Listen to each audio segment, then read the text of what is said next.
Baik,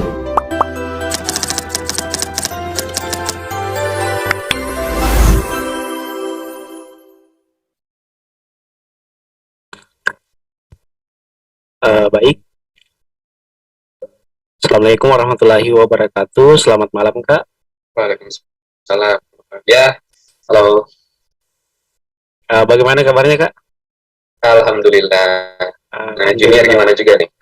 Alhamdulillah, Kak. Oke. Baik-baik saja. Jadi kemarin, sekarang kesibukannya apa? Sekarang lagi sibuk nge-lab penelitian Oh, karena nge-lab. skripsi. Ya, betul. Ya, seperti itulah ya. Iya, Kak. Kemarin kan Kak Kanda juga sudah datang ke DPR RI untuk bagaimana menuntut terkait RUU kefarmasian, Kak. Yang dimana kita Ya, tahu bersama ini terkait RUU kefarmasian ini telah ditetapkan masuk dalam prolegnas kemarin pada tahun 2015-2019 juga, eh, tapi tidak tidak ada titik temu dan penyelesaian lah.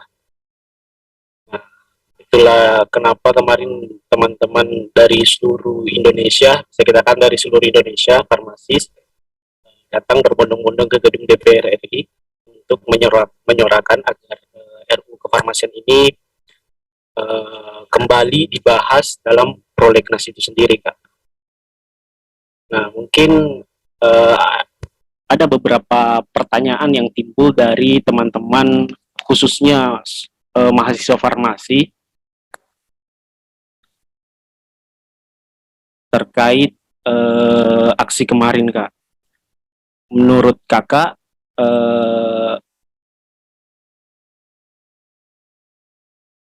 apa pendapat Kakak terkait aksi demonstrasi kemarin, Kak, di gedung DPR RI? oke.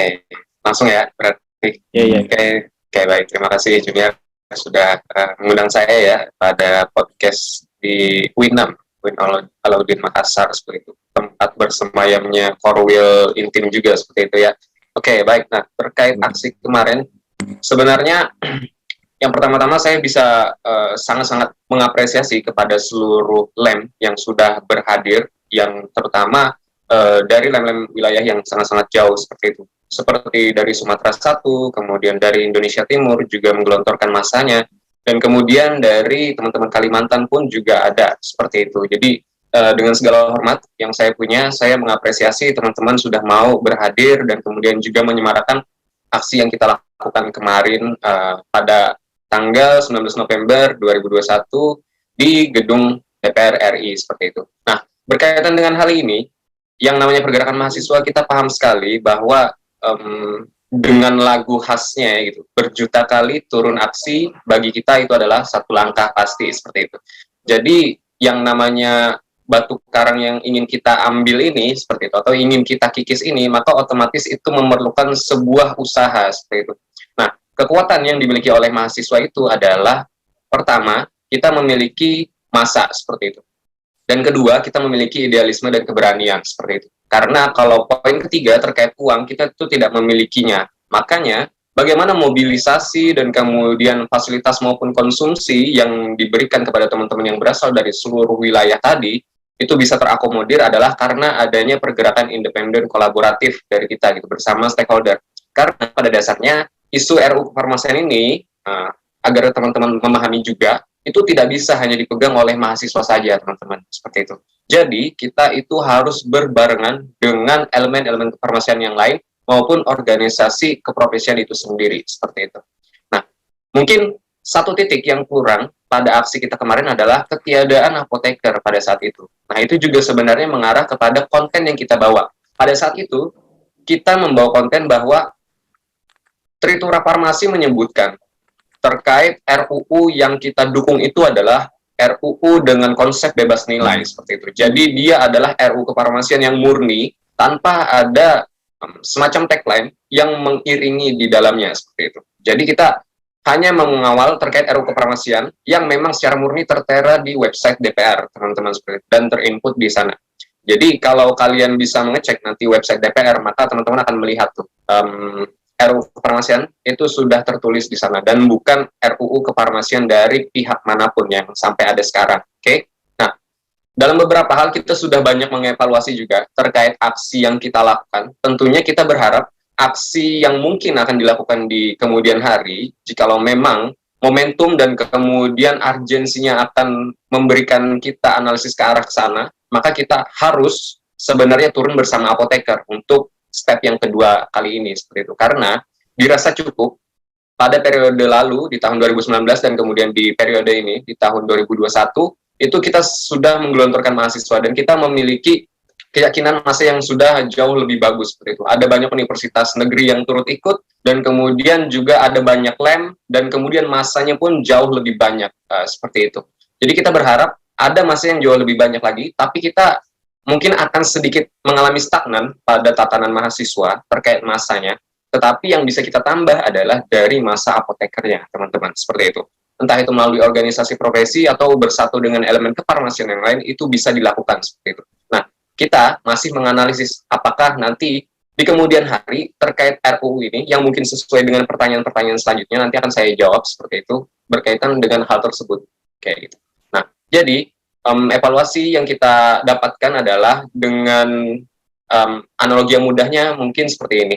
Aksi yang kita lakukan itu adalah aksi di mana kita itu menetesi terumbu karang yang terkena hujan di setiap harinya. Alhasil dia akan terkikis dengan sendirinya seperti itu. Nah, jadi memang dari aksi kemarin itu bukan berarti sia-sia, teman-teman, atau bukan berarti kita tidak ada hasil apapun itu gitu. Karena pada kenyataannya kita sudah bisa bertemu dengan DPR seperti itu. Walaupun dalam keadaan pada saat tersebut itu tidak bisa melibatkan banyak teman-teman lain seperti itu, dan hanya melibatkan 3 orang internal dari BPH, dari Ismaparsi itu sendiri. Dan kemudian juga kita bertemu kepada 2 fraksi sekaligus, teman-teman. Nah, yang pertama adalah kita bertemu dengan fraksi Partai Kebangkitan Bangsa, di mana di sana kita bertemu dengan tenaga ahli mereka, dan itu di sekitaran pada pagi hari. Dan kemudian setelah kita aksi dan kemudian kita bernegosiasi, di situ kita juga menemukan ada DPR yang mau menjamu kita seperti itu.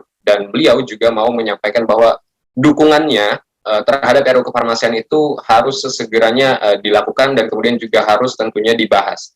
Momentumnya kapan? Itu adalah di tanggal 6 Desember nanti seperti itu. Apakah beliau memang benar-benar mengilhami terkait surat tuntutan kita terkait Tritura Farmasi tadi, tuntutan rakyat farmasi, di mana RUU Prolegnas Prioritas 2022 itu harus ada RUU kefarmasian dan kemudian RUU kefarmasian itu harus segera dirumuskan. Nah, itu pembuktiannya di sana seperti itu. Jadi kita mengikuti momentum dan kemudian kita akan menganalisis seperti apa pergerakan politis yang ada dan kemudian geopolitik Indonesia itu sendiri seperti itu. Nah, itu segala hal yang berkaitan dengan aksi yang kita lakukan kemarin. Seperti itu, Junior. Jadi mungkin intinya perlunya ada kerjasama antara para elemen begitu juga bagaimana meloloskan RUU kefarmasian ini. Namun ketika kita memandang kemarin Kak, mungkin ada dari mahasiswa yang masih kurang paham terkait urgensi dari RUU kefarmasian ini, sehingga ya mungkin dia apatis, mungkin apa sih yang dibikin oleh mahasiswa di depan DPR RI ya, yang betul, di sana. Mungkin bisa kita jelaskan dulu Kak terkait apa sih urgensi dari RUU kefarmasian ini, seperti itu. Oke, baik. Nah, berkaitan dengan urgensi, itu sebenarnya narasinya kami permudah dengan 3 poin pada Tritura seperti itu. Yang pertama adalah kita menginginkan bahwa RUU kefarmasian itu harus segera. Oke, mungkin itu sangat-sangatlah universal seperti itu. Bukan berkaitan dengan substansi yang ada di dalamnya. Nah, urgensi yang berkaitan dengan di dalamnya adalah di poin kedua dan ketiga. Nah, poin kedua itu membahas terkait RUU kefarmasian itu harus, jadi sangat-sangat harus, dan DPR harus merencanakan hal tersebut dan merancang RUU kefarmasian itu agar dapat menciptakan revolusi kehidupan berprofesi. Nah, itu yang pertama. Terkait variabel penjelasnya, bagaimana kita ingin berevolusi ya dalam kehidupan berprofesi kita, seperti yang dimana mungkin apoteker tekap sudah tidak ada lagi, kemudian patient center care itu orientasinya sudah dilakukan, kemudian farmasi klinik juga dilaksanakan dengan baik, interprofesional collaboration dengan nakes lain juga sangat-sangat baik. kemudian irisan batas kita dengan tenaga teknis kefarmasian atau asisten tenaga kefarmasian sudah baik, nah disitulah revolusi kehidupan berprofesi kita akan jalan. Dan kemudian lebih lanjut lagi, terkait produk kefarmasian, maka keterkaitan identitas obat, dan kemudian alat kesehatan, kemudian kosmetik, kemudian obat tradisional, kemudian juga bahan obat, gitu, bahan pembuat obat, kemudian prekursor-prekursor, dan kemudian industri kimia dasar, gitu, atau mungkin kimia dasar itu sendiri, senyawa-senyawanya, itu juga turut harus dibangun sebenarnya di Indonesia ini, agar kita tidak lagi impor, gitu, terkait produk-produk kefarmasian, karena 90% terkait obat-obatan dan sediaan obat jadi itu kita melalui impor seperti itu. Mungkin 10%-nya adalah beberapa hal yang sangat-sangat mudah untuk diciptakan seperti itu. Seperti water for injection seperti itu ya. Itu cuma air sebenarnya, tapi digunakan untuk injeksi. Nah, jadi kan kita sebenarnya lebih banyak membutuhkan perkembangan di industri juga, dan kemudian kita juga perlu menyelesaikan ketergoncangan di sektor pelayanan seperti itu. Nah, itu dua hal yang berkaitan dengan poin dari revolusi kehidupan berprofesi. Di variabel penjelas, itu sudah termaktub di dalam pedoman narasi aksi besar kita, teman-teman, seperti itu. Tapi kita paham sendiri bahwa tidak seluruh masa aksi itu mereka bisa membaca, mungkin secara keseluruhan, terkait kajian akademik ataupun mungkin pedoman narasi aksi yang ada seperti itu secara ideologis seperti itu ya. Karena dalam konsep aksi pun di dalam manajemen aksi itu ada teori di mana ada masa ideologis, kemudian ada masa cair, dan kemudian ada masa solid seperti itu. Nah, masa ideologis itu adalah masa-masa yang memang bertujuan atau memberikan ilham-ilham tersebut kayak gitu kepada masa-masa yang lain. Dan kemudian masa cair itu memang pasti ada seperti itu karena atas dasar keterbatasan mereka, entah itu waktu, tenaga, ataupun biaya yang mereka punyai, sehingga mereka belum bisa seperti itu untuk membaca dokumen-dokumen kita yang ada seperti itu. Tapi kita apresiasi juga kepada masa-masa cair seperti itu ya, walaupun mungkin mereka tidak mengilhami terkait konsep tersebut, tapi yang perlu kita kuatkan adalah memperbanyak masa ideologisnya seperti itu. Masa-masa yang bisa memberikan pengaruh, yang memahami terkait konteks yang kita bawa seperti itu, dan yang memahami tujuan utamanya. Nah, seperti itu. Kalau misal berkaitan dengan hal tersebut dan aksinya. Dan kemudian di poin ketiga itu juga berkaitan. Kita tidak hanya terhenti kepada revolusi kehidupan berprofesi, Junior. Jadi kita pengen juga bahwa ketika kita revolusi kehidupan berprofesi, maka premis kedua berlanjut. Kita akan mampu meningkatkan derajat kesehatan masyarakat seperti itu. Karena akan percuma kalau revolusi kehidupan berprofesi dan itu hanya meningkatkan kemapanan kita dan meningkatkan finansial kita dan mensejahterakan masyarakat farmasi saja, tetapi masyarakat umum itu tidak tersejahterakan seperti itu. Nah, kenapa kita tidak berhenti sampai revolusi kehidupan berprofesi? Karena inilah strategi seksinya gitu ya, agar narasi kita itu bisa didengar oleh wakil-wakil rakyat kita di sana, Junior. Jadi kita membutuhkan narasi-narasi yang sebenarnya mengarah kepada masyarakat, agar mereka itu memahami bahwa rancangan undang-undang kita ini tidak hanya menguntungkan segelintir makhluk sosial seperti itu, segelintir koloni mereka, tapi seluruh masyarakat itu terkena imbas dari adanya RUU Kefarmasian ini. Nah, seperti itu sebenarnya konsep dari urgensinya tuh termaktub di dalam Tripura. Dan variabel penjelas itu ada banyak di sektor industri, kecacatannya, dan kemudian di sektor distribusi, kemudian di sektor pelayanan, seperti itu.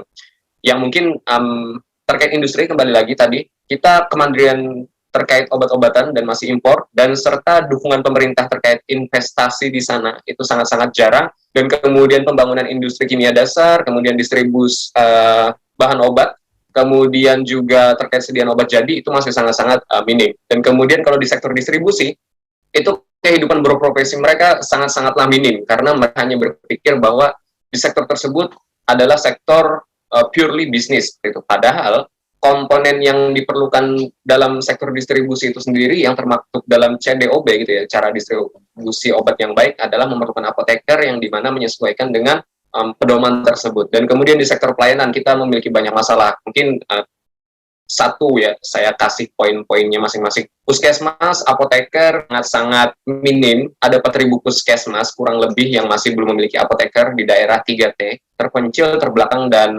tertinggal seperti itu. Kemudian kalau di sektor apotek, kembali lagi, apoteker tekap, apoteker yang tidak ada pada apotek kayak gitu ya. Dan kemudian di sektor rumah sakit kayak gitu, adanya kesenjangan terkait fee antara nakes yang ada seperti itu. Tapi alhamdulillahnya ini sudah mulai terrevitalisasi ya.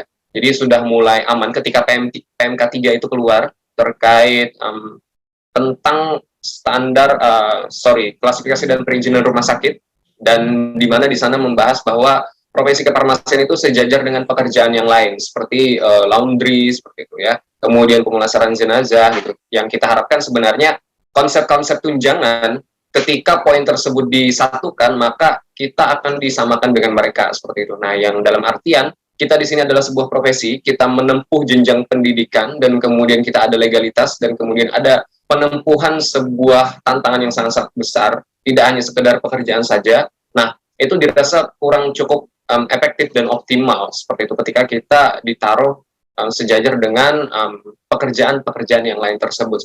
Bukan berarti kita merendahkan mereka, tetapi memang secara effort yang sudah kita miliki dan kemudian sertifikasi yang ada, itu kita membutuhkan jauh lebih banyak kelayakan seperti itu. Dan kemudian kalau semisal hal ini itu sudah mulai terselesaikan di PP nomor 47 seperti itu dari Undang-Undang Turunan Cipta Kerja, di mana pelayanan farmasi seperti itu, farmasi diri sendiri. Kita bukan termasuk ke dalam medis ya teman-teman, sekali lagi.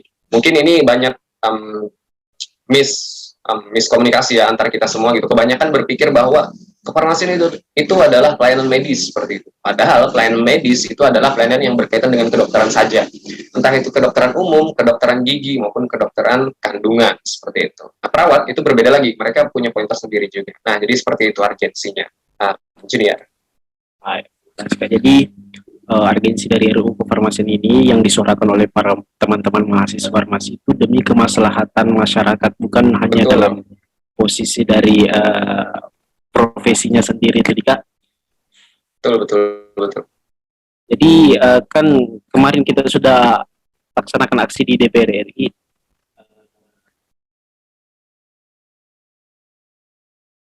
terkait demonstrasi yang kemarin itu, Kak. Menurut Kakak bagaimana bentuk follow up yang harus dilakukan seorang mahasiswa farmasi setelah melakukan aksi demonstrasi yang kemarin, Kak? Oke. Nah, berdasarkan analisis yang kami punya, itu ada berbagai macam plan yang sudah bisa kita lakukan bersama-sama gitu. Bahkan dengan teman-teman dari Alauddin Makassar juga di berbagai ISMA Farsi wilayahnya atau ikut ke dalam bagian nasionalnya, itu sudah ada.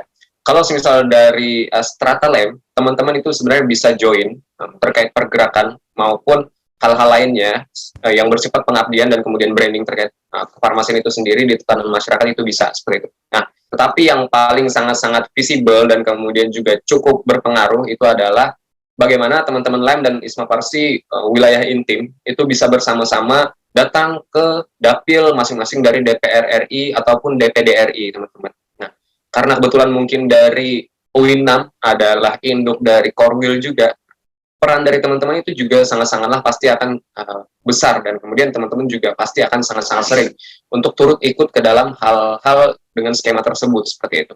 Nah, itu bisa dilakukan. Misal ada DPR RI yang berdasarkan dapil itu adalah asal mereka, teman-teman. Jadi asal mereka itu mendaftar sebagai penjabat legislatif di negara ini seperti itu.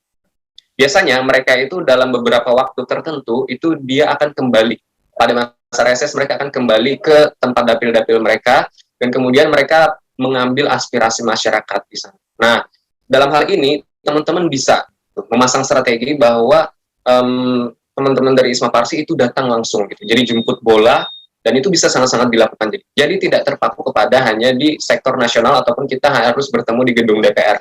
Tapi ketika pada masa-masa mereka reses itu bisa seperti itu, dan teman-teman tinggal berintegrasi saja. Masukkan seluruh lem yang mungkin wilayahnya berdekatan. Misal di Makassar, maka UIN 6 salah satunya seperti itu, dan kemudian yang lain juga, atau mungkin di sektor yang lain, misal di bagian intim yang lain itu juga bisa seperti itu. Kalau di Kalimantan itu juga bisa. Jadi kita bergerilya dari 8 wilayah, teman-teman. Nah, oke, jadi di sini tidak menghilangkan peran nasional juga. Di nasional kami juga masih turut untuk masuk ke dalam gedung DPR RI seperti itu. Kami juga pada masa yang tidak reses seperti itu, DPR itu pasti dia akan berada di dalam gedung mereka seperti itu. Nah, Jadi tinggal kita saja yang bisa bernegosiasi di sana, apakah kita bisa bertemu dengan beliau secara langsung, beraudiensi, membahas terkait RUU Kefarmasian ini, dan kemudian juga memberikan surat tuntutan kita dan kemudian kajian akademik yang ada seperti itu sangat-sangat membantu teman-teman. Karena strategi yang mungkin kita lakukan sekarang itu adalah lebih kepada mengakumulasi teman-teman. Jadi kita mengakumulasi suara agar RUU Kefarmasian itu banyak dimiliki oleh orang-orang yang ada di dalam sana. Dalam artian adalah RUU Kefarmasian itu ada di dalam otak dari masing-masing DPR seperti itu. Nah, itulah strategi kita untuk masuk ke dapil-dapil. Nah, alhasil ketika mereka sudah mengenal, maka nantinya kita masih jauh lebih mudah kayak gitu untuk masuknya. Nah, dengan faktor-faktor yang lain mungkin ada banyak administratif juga yang perlu diselesaikan, tapi dengan kita menanamkan RUU Kefarmasian ini kepada otak atau kepada pikiran dari masing-masing DPR, tidak hanya secara rasional, tapi emosi juga. Artinya kita bisa masuk ke dalam RUU Prolegnas prioritas tahun 2022 seperti itu. Dan deadline-nya terkait analisis ini itu ada di tanggal 6 Desember nanti. Nah, jadi selama dari tanggal 25 ini sampai tanggal 6 tersebut, kita masih bisa melakukan bergerilya tersebut. Dan nasional nanti bisa menghadiri terkait rapat RUU Prolegnasnya jika dilakukan secara terbuka, atau kemudian jika ISMA Persi tidak bisa ikut, maka kita bisa mendapatkan informasinya dari organisasi profesi kita. Nah, jadi seperti itu teman-teman. Jadi juga dan juga yang terkait demonstrasi yang di gedung DPR RI kan mungkin kan kemarin sudah direspon baik oleh dua fraksi PKB dengan Komisi PKS. 9. Iya, Komisi 9. Mungkin bagaimana sih respon pemerintah lain terkait demonstrasi yang kemarin kan? Oke. Sejauh ini kita mungkin tidak secara eksplisit ya mendapatkan respon dari pemerintahan yang lain, karena memang yang mengetahui terkait hal tersebut bahwa adanya mahasiswa yang mungkin secara implisit dapatkannya melalui media, teman-teman. Nah, itu fungsinya kita aksi, dan kemudian dengan massa yang besar itu adalah kita menguasai media pada saat itu seperti itu. Nah, itu bisa meningkatkan secara implisit bonding kita dengan DPR yang tidak langsung secara eksplisit bertemu dengan kita seperti itu. Nah, tetapi untuk yang fraksi PKB itu sudah lumayan sangat-sangat bagus teman-teman, karena pembangunannya itu sudah melalui PBNU dan kemudian juga melalui DPR RI-nya masing-masing seperti itu. Sebelum kita aksi, kami sudah beberapa bulan lalu juga masuk ke dalam gedung DPR RI dan itu membahas terkait kajian akademik yang kita bawa dan tentunya urgensinya terkait RUU Kefarmasian, dan itu bersama Ibu Nihayatul Wafira seperti itu. Dan beliau itu non farmasi. Nah, jadi strategi kita juga adalah kita tidak hanya meningkatkan bonding kepada orang-orang yang farmasi juga seperti di dalam DPR, karena di dalam DPR itu orang-orang farmasi sangat-sangat sedikit. Tapi yang kita butuhkan adalah bagaimana empati dari orang-orang non-farmasi itu bisa melekat juga dan mereka juga turut mendukung terkait RUU Kefarmasian ini seperti itu. Nah, jadi secara implisit mereka dalam tatanan DPR mengetahui terkait RUU Kefarmasian ini melalui pers. Tetapi secara eksplisit tanggapan mereka kita tidak mengetahui gitu, karena yang kita ketahui itu adalah mereka-mereka yang sudah bertemu dengan kita secara langsung seperti itu. Oh, iya. Yang terkait juga mungkin minimnya farmasi di DPR, mungkin apakah RUU Kefarmasian itu untuk lolos dalam prolegnas perlu bantuan dukungan politik begitu kan? Oke, ya. Jadi yang namanya RUU Kefarmasian ya, kita tidak munafik. Dalam artian di sini RUU Kefarmasian adalah produk ilmiah dan kemudian juga ada produk hukum dan kemudian juga adalah produk politis seperti itu. Jadi dalam perancangannya itu pasti masuk hal-hal politik. Tapi yang menjadi poin kuncinya adalah ketika kata politis itu berkaitan dengan pemerintah umumnya adalah dikonotasikan dengan kata negatif seperti itu. Nah, kalau semisal memang konotasi negatif ini melekat pada RUU Kefarmasian nantinya, yang perlu kita lakukan adalah menstabilisasinya agar konotasi positifnya itu jauh lebih besar pada kata politis tadi. Jadi ini adalah produk politis memang karena kita tidak bisa memisahkan hal tersebut. Bahkan sekalipun kita meminta uang kepada ibu atau bapak kita, itu ada hal-hal politis gitu, agar kita bisa berargumen dan kita bisa mendapatkan uang kan. Itu hal mudahnya seperti itu. Tapi nah, ini dengan tingkatan yang jauh lebih berbeda seperti ini. Kita paham sekali negara kita itu memiliki kemampuan yang sangat-sangat mengakar, yaitu kemampuan untuk selalu korupsi seperti itu ya. Dan hal ini itu bisa jadi sebenarnya nanti kefarmasian itu masuk angin, teman-teman. Dalam artian masuk angin ini adalah masuknya kepentingan dari mereka-mereka yang sebagai perancang. Nah, terkait draft RUU yang ada sekarang itu bisa diibaratkan adalah referensi untuk mereka. Karena ujung-ujungnya segalanya itu akan direset dan kemudian mereka akan membahas dan merumuskannya dengan konsep yang mereka pahami, dengan tata administratif yang mereka pahami, dan bisa jadi referensi tidak akan diambil secara penuh atau bahkan hanya diambil beberapa persennya saja. Seperti itu bisa jadi, teman-teman, kayak gitu. Nah, yang perlu kita stabilisasi adalah bagaimana dari RUU ini kembali lagi agar tetap bisa merevolusi kehidupan berprofesi dan juga bisa meningkatkan derajat kesehatan masyarakat. Nah, jadi seperti itu, Jun. Jadi mungkin saya lupa juga terkait ada audiensi juga dari teman-teman di semua Partai Nasional ke gedung DPR. Mungkin bisa disampaikan poin-poin apa saja yang kemarin menjadi kesepakatan dari teman demonstrasi dengan dengan DPR RI dan fraksi Komisi 9. Oke. Terkait hal tersebut, itu berkaitan dengan surat tuntutan kita. Surat tuntutan kita itu poin pentingnya adalah membahas terkait Tripura. Nah, jadi kewajiban dari DPR tersebut adalah menyelesaikan apa yang sudah kita tuntutkan dan yang sudah beliau tanda tangani seperti itu. Nah, dalam hal ini terkait Tripura itu tadi seperti itu. Jadi beliau itu tidak hanya memperjuangkan RUU Prolegnas Prioritas ini di tahun 2022 itu hanya sekedar itu gitu. Jadi bukan hanya masuk saja, tapi kita berharap beliau itu sudah membantu sampai ke perumusan nantinya gitu. Dan kemudian dibahas juga. Karena kalau semisal memang hanya masuk RUU Prolegnas Prioritas, itu tidak menjamin, Junior. RUU Prolegnas Prioritas itu di setiap tahunnya dipilih ada 47, kisaran 47, dan kemudian total dari RUU Prolegnas Longlist itu kisaran 240-an, seperti itu. Nah, jadi kapabilitas DPR itu sebenarnya sampai sekarang itu sangat-sangat rendah. Bahkan dalam 1 tahun bisa jadi DPR itu belum bisa menyelesaikan satu undang-undang saja, padahal di setiap tahunnya itu dipilih 47. Nah, ini yang kita inginkan.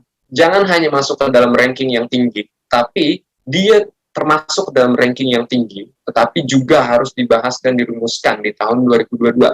Nah, itu sebenarnya titik poin kritis yang sebenarnya harus dipegang oleh DPR RI dan kemudian tenaga ahli fraksi yang kemudian kemarin juga menjamu kita bersama teman-teman lain juga ada berhadir dan teman-teman Wisma Farsi tentunya seperti itu. Dan mungkin ketika nanti kemungkinan terburuknya nanti ketika janji palsu lagi dari DPR RI, Kak, begitu.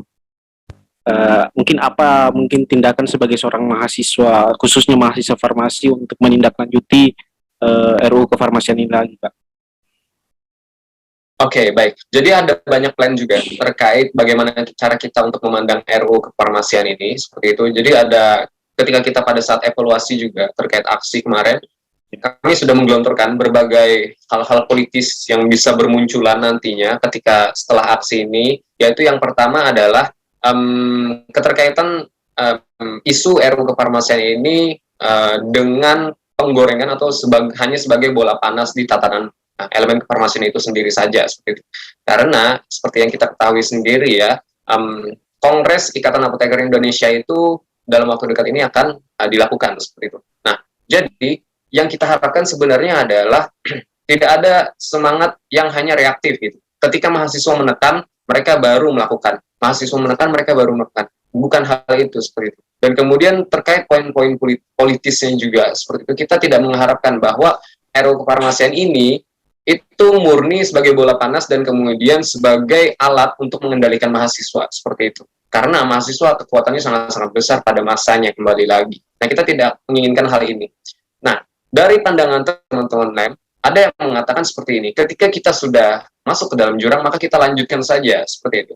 Apa yang sudah kita perjuangkan sekarang, kita lanjutkan saja seperti itu. Karena kami memberikan pandangan, bukan hanya dari satu sudut, tapi berbagai sudut seperti itu, pada saat evaluasi kemarin. Dan salah satunya adalah, kami juga memberikan plan bahwa, bisa jadi RUU kefarmasian ini sudah tidak akan diperjuangkan oleh mahasiswa, secara penggelontoran massa dan kemudian dengan effort yang jauh lebih besar seperti itu. Mungkin di tatanan internal Isma Parsi dan kemudian secara grassroots itu mungkin bisa-bisa saja dengan waktu, tenaga, dan biaya yang lebih kecil seperti itu. Tapi kita mungkin bisa jadi tidak akan lagi untuk melakukan hal-hal yang sifatnya masif, progresif, dan terstruktur gitu terkait RUU kefarmasian. Ketika memang RUU kefarmasian ini hanya dilakukan secara reaktif dan kembali lagi hanya sebagai bola panas seperti itu. Nah, itu analisis tersebut terbangun ketika kita sudah mulai memahami sejauh ini bagaimana reaksi-reaksi yang ada seperti itu dari organisasi profesi, dari elemen kefarmasian, dari pemerintah itu sendiri seperti itu. Jadi kami mengakumulasikan dan memberikan banyak plan terkait hal ini. Jadi ketika plan pertama gagal, maka kita bisa menyelesaikan plan-plan dengan cara yang lain seperti itu. Dan ketika plan yang terakhir gagal, bisa kita menggunakan plan 1 atau 2 dan lain sebagainya seperti itu. Nah, jadi yang kita lakukan sekarang adalah kembali lagi ya, kita menganalisis kira-kira ke depannya ini akan seperti apa di tanggal 6 Desember nanti. Dan kemudian kita juga pada step keduanya adalah menganalisis ketika Kongres IAI seperti itu. Itu berkemungkinan di pertengahan tahun 2022 nanti. Dan kemudian terkait RUU kefarmasian itu memang tidak relevan kalau semisal diangkat pada awal tahun. Jadi bisa jadi nanti plan yang kedua berjalannya itu kita switch issues. Jadi kita mengganti isu kefarmasian itu dengan isu pendidikan. Karena isu pendidikan juga sangat-sangatlah masih fundamental dan perlu perbaikan secara progresif. Kenapa kita switch? Bukan berarti karena faktor-faktor yang sebelumnya saya bahas, tetapi karena momentumnya yang tidak didapatkan di sana. Terkait RUU prolegnas prioritas itu pembahasannya di akhir tahun. Jadi ketika di awal tahun itu sangat-sangat tidak progresif dan kemudian kurang worth it gitu. Jadi kurang setimpal untuk pergerakan yang jauh lebih banyak, lebih masif seperti yang kita lakukan kemarin pada saat aksi seperti itu. Nah, mungkin secara isu yang diobservasi, maka itu masih bisa seperti itu di tatanan internal kita, tapi tidak secara masif seperti tadi, kembali lagi seperti itu. Jadi akan tetap dikawal sampai titik darah penghabisan. Betul. Ya Kak, terima kasih Kak. Mungkin beberapa pertanyaan dari teman-teman sudah terwakilkan, dan semoga nanti dengan dukungan dari dua fraksi ini, fraksi PKB dan juga fraksi Komisi 9, semoga nanti RUU kefarmasian masuk dalam pembahasan prolegnas dan dapat disahkan sehingga menjadi payung hukum bagi teman-teman farmasi dan juga menjadi menjadi landasan hukumnya teman-teman farmasi, begitu Kak. Betul. Terima kasih Kak. Oke.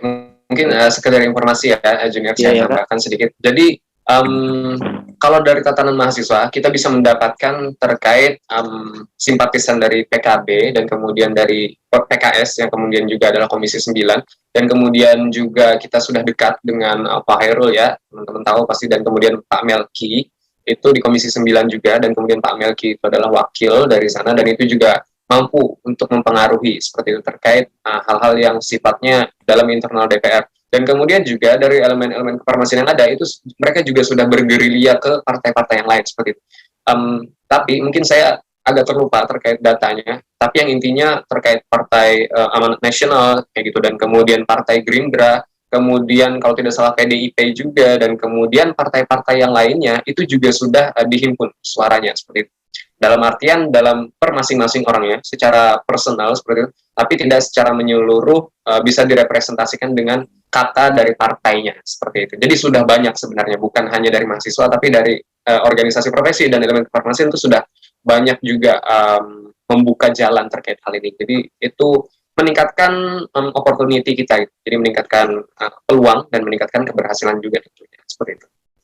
Ada peluang dari DPR di KPA, terima kasih. Mungkin dari UIN juga menunggu nanti panggilan ketika mau diadakan lagi aksi. Ya. Siap.